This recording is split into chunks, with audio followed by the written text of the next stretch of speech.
Now, our second hurricane of the 2025 season is here. Hurricane Erick formed in the eastern Pacific, and it is expected to bring in life-threatening flash flooding to southern Mexico when it makes landfall sometime tomorrow. Joining us now is Fox Weather hurricane specialist Bryan Norcross to break it all down. Bryan, here we are, a Category 2 storm now, and it has impacts that could be life-threatening. It will be life-threatening. I don't think there's any question about that, Kiana. When this impacts the southern coast of Mexico, somewhere between Acapulco and Puerto Escondido, that's going to happen tonight. So all hurricane preparations have to be finalized here this afternoon, and everybody needs to be in a safe place there. They have very rugged mountains just beyond the coast, and as we saw last year with Helene, the mountains and the heavy rain from hurricanes do not go together. So all kinds of threats coming here.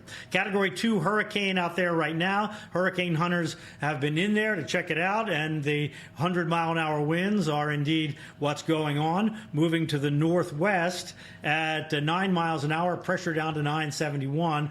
This is heading for the possibility of a Category 3. So Category 2 hurricane out there right now. But it's not a very big storm. This is the National Hurricane Center's analysis. Now, the yellow area are the tropical storm force sustained winds, and you might get some gusts up near hurricane strength. But look at the hurricane force wind area. It's that little tiny area right there. So what you can see from that is as this heads toward the coast, somewhere up in here, it doesn't have to miss by much for the heaviest winds to miss by a lot, but there's a tremendous amount of moisture coming around this way, and all this is going to run into those mountains there. So once you get just inland from Puerto Escondido, just inland from Acapulco, all those small coastal communities, then you have tall mountains, and Oaxaca up here, this is the capital of the state.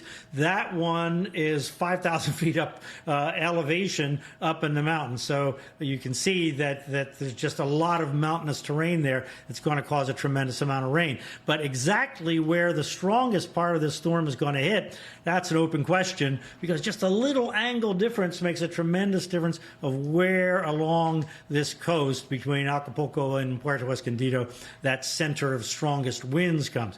In any case, the whole region is going to get the heavy rain. So there's the cone from the National Hurricane Center. You can see that they anticipate it continuing to strengthen in this little stretch here before it gets up to land. They've got 115 miles per hour on it. Could it go to 120 or 125? Yes, it could. As you'll see in a moment, the conditions there look quite favorable. Now, the models have just updated, and what you see here is a shift to the right in this latest run just now, just coming in. Interesting. This just happened in the time that we have been on the air here, as a matter of fact. So I think the cone is going to shift a little to the right. The point is, though, that if this is what happens, and indeed the storm ends up somewhere in here, there's where the new Google model puts it. There's where the European AI model puts it a little over there, but the Google model is right there in the cone. That means it's closer to Puerto Escondido. So the only kind of populated areas here is that's one of them, and the other one is way up here in Acapulco. Now, there are little towns and villages all along the coast, but those are the main population centers. Boy, this puts a lot of pressure if it does indeed shift that far over on Puerto Escondido, which has an open harbor to catch the storm surge, and a big long beach there. It's a big surfing community there. There's where the winds would be if it went down the middle of the cone, and so we'll see when we get a new cone coming up later this afternoon exactly how all that shifts. But the tiniest bit makes a lot of difference which community gets the worst. Because they're not certain, the hurricane warning goes all along the coast here to just south of Acapulco. Tropical storm warning here over what's called the Emerald Coast on this coast here, because that's where the wind is coming in and driving the water there up into the mountains. The atmospherics look very conducive here. The strong winds are all up here to the north, out of the area, so that's not an issue. Look at the water temperatures, upper 80s all the way to landfall. That's why intensification still is very, very possible there.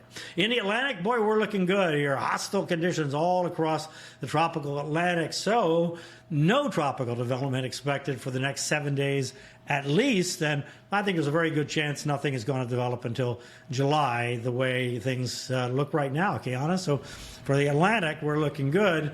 Our friends there in that band in southern Mexico, boy, this is the time they've got to be in full preparation mode. That's absolutely right. They only have a limited amount of time before this all kicks off into tomorrow. We'll definitely keep a close eye on it. That's Fox Weather Hurricane Specialist Bryan Norcross. Thanks again for the update.